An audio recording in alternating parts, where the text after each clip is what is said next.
I'll address this as a whole group because it's not really I'll be the elephant in the room. This affects me, and I'd like to make a statement on this because when I ran for election, I was a county employee. Everybody knew that.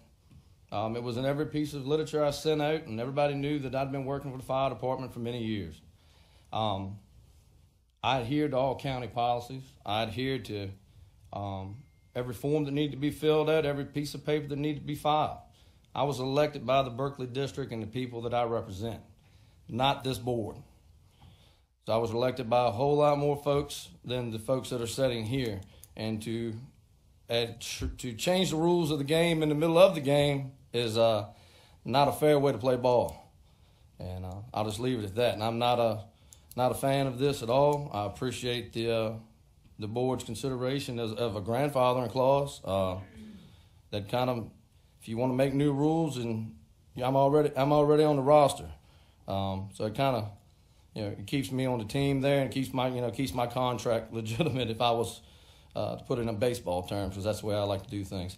But I'm by no means do I like the consideration at all, but I do appreciate the board members and the thought that has went into this. Thank you. Mr. Chair. Mr. Patton.